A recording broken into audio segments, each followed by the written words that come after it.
Yes బంగాళాఖాతంలో తీవ్ర అల్పపీడనం కారణంగా ఆంధ్రప్రదేశ్లో వచ్చే 3 రోజులు కూడా తీవ్రంగా భారీ వర్షాలు పడే అవకాశం ఉన్నట్లు కూడా తెలుస్తుంది. అయితే దీనికి సంబంధించి 55 కిలోమీటర్ల వేగంతో గాలులు కూడా వీచే అవకాశం ఉన్నట్లు కూడా అధికారులు చెప్తున్నారు. చిత్తూరు, తిరుపతి, నెల్లూరు, ప్రకాశం జిల్లాలతో పాటుగా కోనసీమ, కాకినాడ, అనకాపల్లి, అల్లూరి, విశాఖ, విజయనగరం, శ్రీకాకుళంలో భారీ వర్షాలు కురిసే అవకాశం ఉన్నట్లు అధికారులు చెప్తున్నారు. అయితే 55 కిలోమీటర్ల వేగంతో ఈదురుగాలులు కూడా వీచే అవకాశం ఉన్నట్లు కూడా వాతావరణ శాఖ అధికారులు తెలియజేస్తున్నారు. మత్స్యకారులు వేటకు వెళ్లొద్దని ఇప్పటికే హెచ్చరికలు కూడా జారీ చేసినట్లు తెలుస్తుంది. అయితే ఇదే అంశానికి సంబంధించి మా ప్రతినిధి రాజు వాతావరణ శాఖ అధికారితో ఫేస్ టు ఫేస్ ఇప్పుడు ఒకసారి చూద్దాం. నైరుతి బంగాళాఖాతంలో ఏర్పడ్డ అల్పపీడనం తీవ్ర అల్పపీడనంగా మారుతున్నటువంటి పరిస్థితి అయితే ఉంది. అయితే ఎక్కడెక్కడ వర్షాలు కురిసే అవకాశం ఉంది? ప్రస్తుతం మనతో పాటు విశాఖ వాతావరణ కేంద్ర అధికారి కేవీ శ్రీనివాస్ గారు ఉన్నారు. సార్, అంటే ఆంధ్రప్రదేశ్ మీద ఈ ప్రభావం ఎంతవరకు ఉంటుంది? ఏ జిల్లాలకి ఎక్కువ వర్షపాతం నమోదే అవకాశం ఉంది? ఇప్పుడు ఈ అల్పపీడనం ఈరోజు మరింతగా బలపడి తీవ్ర అల్పపీడనంగా అయితే మరి ప్రస్తుతం ఇది నైరుతి బంగాళాఖాతంలో అయితే ఉంది. అది క్రమే నెక్స్ట్ 24 అవర్స్లో అయితే ఇది నార్త్ వెస్ట్ డైరెక్షన్లో వెళ్తూ నార్త్ తమిళనాడు, సౌత్ ఆంధ్ర కోస్ట్కి చేరే అవకాశం ఉంది. ఫర్దర్గా నెక్స్ట్ సబ్సిక్వెంట్ 24 అవర్స్లో మూసినే నార్తర్లీ డైరెక్షన్లో వెళ్ళి ఇలా ఆల్మోస్ట్ ఈ డైరెక్షన్లో అంటే మన ఆంధ్రప్రదేశ్ కోస్ట్కి ప్యారల్గా అంటే అలాంగ్ ది ఆంధ్ర కోస్ట్ వెళ్ళే అవకాశం ఉన్నట్టుగా మనం నెక్స్ట్ ఈ ఫోర్కాస్ట్ చేస్తున్నాం. అతి తీవ్ర అల్పపీడనంగానే ఉంటుందా, లేకపోతే ఇది వాయుగుండంగా మారే అవకాశం ఏమైనా? అంటే ప్రస్తుతానికి చూస్తే అటువంటి ఇండికేషన్స్ అయితే మనకైతే కనిపించట్లేదు. It is likely to move as a well marked లో ప్రెషర్ ఏరియా. అంటే తీవ్ర అల్పపీడనంగానే ప్రస్తుతం వరకు అయితే కొనసాగే ఛాన్సెస్ అయితే ఉన్నాయి. అంటే రానున్న 3 రోజులు ఏ జిల్లాల్లో ఎక్కువగా వర్షపాతం నమోదయ్యే అవకాశం ఉంది? భారీ వర్షాలు ఎక్కడ కురుస్తాయి? నెక్స్ట్ కమింగ్ 3 days వరకు చూస్తే ఇటు దక్షిణ కోస్తాలో ఒక మాదిరి వర్షపాతం అంటే రైన్ఫాల్ డిస్ట్రిబ్యూషన్ చూస్తే ఈ రోజు వరకు అయితే మెనీ ప్లేసెస్ మనకి చెప్తాం. అంటే పలు ప్రాంతాలు అలాగే ఉత్తరాంధ్రలో కూడా పలు ప్రాంతాల్లో ఈ యాక్టివిటీ ఉత్తరాంధ్రలో అయితే నెక్స్ట్ 3 days వరకు కూడా ఉండే ఛాన్స్ ఉంది.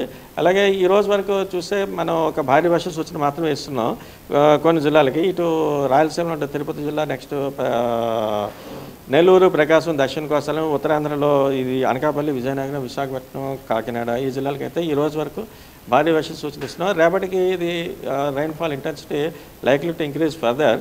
అండ్ మనం భారీ నుంచి అతి భారీ వర్షపాతం కూడా కొన్ని జిల్లాలకు అయితే రేపటికి ఇస్తున్నాం. అవి విజయనగరం, విశాఖపట్నం, అనకాపల్లి, కాకినాడ ఈ 4 జిల్లాలకు ఉత్తరాంధ్రలో. అవి దక్షిణ కోస్తా ప్లస్ ఉత్తరాంధ్రలో కూడా మరికొన్ని జిల్లాలకు కూడా భారీ వర్ష సూచన కూడా ఉండే అవకాశం ఉన్నట్టు కనిపిస్తుంది. అవి నెల్లూరు, నెక్స్ట్ తిరుపతి, ఇటు ఉత్తరాంధ్రలో చూస్తే కోనసీమ, అల్లూరి సీతారామరాజు, శ్రీకాకుళం ఈ జిల్లాలకు వెళ్తారు. ఓకే, ఇంకా చూస్తే సముద్ర తీర ప్రాంతాలన్నింటిలో కూడా ఈ గాలి వేగం, ఎదురుగాలి ఎలా ఉండబోతుంది?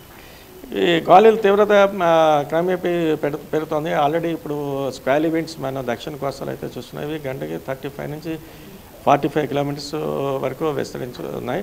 అలాగే దీని యొక్క ఈ గాలి తీవ్రత ఉత్తరాంధ్రకు కూడా రేపటికి కమెంట్స్ అయ్యే ఛాన్స్ ఉంది. అంచేత ఇటు దక్షిణ కోస్తా, ఉత్తరాంధ్రలో ఉన్నటువంటి మత్స్యకాలని మనం వేటకు వెళ్ళొద్దని చెప్తున్నాం నెక్స్ట్ 2 to 3 days వరకు. ఇక్కడ చూస్తే టైం ఇంచుమించుగా 1 గంట దాటుతుంది. ఈ టైంలో కూడా అంటే ఒక పక్క నుంచి ఈ ఉపరితల ఆవర్తనం అయితే ఉన్నటువంటి పొజిషన్ ఉంది. కానీ ఏజెన్సీ జిల్లాలకు వచ్చేసరికి పూర్తిగా ఇంకా మంచు కురుస్తుంది, రోడ్డు కూడా కనిపించట్లేదు. వాతావరణంలో ఏంటి అసలు ఈ మార్పులు? దీనికి ఏమైనా ఉందా అసలు? అంటే ఈ సీజన్లో జనరల్గా మాయిశ్చర్ అవైలబిలిటీ చాలా ఎక్కువగా ఉంటుంది. అటు ఈ హిల్ రీజన్స్లో చూసుకుంటే అయితే మనకి అవి మనవి హై ఆల్టిట్యూడ్స్ ఇవన్నీ మనకి దగ్గరలో అంటే అల్లూరి సీతారామరాజు డిస్ట్రిక్ట్ కానీ ఇవన్నీ కూడా హై ఆల్టిట్యూడ్స్ ఇవన్నీ. అంచేత అక్కడ ఆ హైట్లో ఈ లో క్లౌడ్స్ ఇప్పుడు ఇన్ ది ప్రజెంట్స్ ఇప్పుడు మనకైతే ఇప్పుడు మనకి దగ్గరలోనే సిస్టమ్ ఉంది. ఆ సిస్టమ్ ద్వారా వచ్చే లో లెవెల్ క్లౌడ్స్ ఇక్కడైతే మనకి ఒక 500 meters వరకు ఎత్తులో కనిపిస్తుంటాయి. అవే అక్కడికి వెళ్ళేసరికి ఆ హైట్కి అవి మ్యాచ్ అవుతుంటాయి. అంచేత మనకి ఆల్మోస్ట్ మనం మేఘాల్లో ఉన్నట్టుగానే అనిపిస్తుంటుంది అనమాట అక్కడ ఈ అల్లూరి సీతారామరాజు డిస్ట్రిక్ట్లో ఉన్నటువంటి హిల్లీ టెరెన్స్ మీద. అంచేత ఈ టైం అయినప్పటికీ కూడా అక్కడ సాచురేషన్ కండిషన్స్ అంటే ఈ సన్ టెంపరేచర్స్ కూడా ఎక్కువగా పెరగట్లేదు. మ్యాక్సిమం ఇక్కడే మనకి ఇప్పుడు ఈ 1 o'clock ఇప్పుడు టెంపరేచర్ అరౌండ్ 26 degrees ఉంది. అక్కడ ఇంకా బాగా తక్కువగా ఉంటుంది. అంచేత సాచురేషన్ అక్కడ బాగా ఎక్కువగా ఉంటుంది. అంచేత ఈ విజిబిలిటీ కూడా చాలా తగ్గిపోవడం, మంచు కురుస్తున్నట్టుగా అనిపించడం, కంప్లీట్ హేజీగా ఉన్నట్టు అనిపించడం ఇవి సాధారణంగా ఉంటుంది. అంటే టోటల్గా చలి తీవ్రత ఎలా ఉండబోతుందండి? అంటే ఒక పక్క నుంచి ఈ ఆవర్తనం ఉంది, ఎక్కడికక్కడ కొంత వర్షాలు బాగా కురిసే అవకాశం కూడా కనిపిస్తుంది. అంటే జనరల్గా ఇప్పుడు ఈ సీజన్లో చలి ప్రభావం ఎక్కువగానే ఉంటుంది. కానీ ఇప్పుడు ఉన్నటువంటి సిస్టమ్ దృష్ట్యా కూడా కొంచెం నార్మల్ కన్నా కొంచెం ఎక్కువగానే టెంపరేచర్స్ రికార్డ్ అవుతున్నాయి. ఒక పక్క అల్పపీడనం నుంచి తీవ్రమైనటువంటి అల్పపీడనంగా మారుతున్నటువంటి నేపథ్యంలో దాదాపుగా 55 కిలోమీటర్ల వేగంతో ఈదురుగాలు వీస్తాయి. మొత్తం అటు శ్రీకాకుళం నుంచి నెల్లూరు వరకు అన్ని జిల్లాల్లోనూ కొన్ని చోట్ల భారీ నుంచి అతి భారీ వర్షాలు నమోదే అవకాశం ఉందని విశాఖ వాతావరణ కేంద్రం అధికారి కేవీ శ్రీనివాస్ గారు చెప్తున్నటువంటి పరిస్థితి. కెమెరామెన్ అరుణ్తో రాజు బిగ్ టీవీ, విశాఖపట్నం.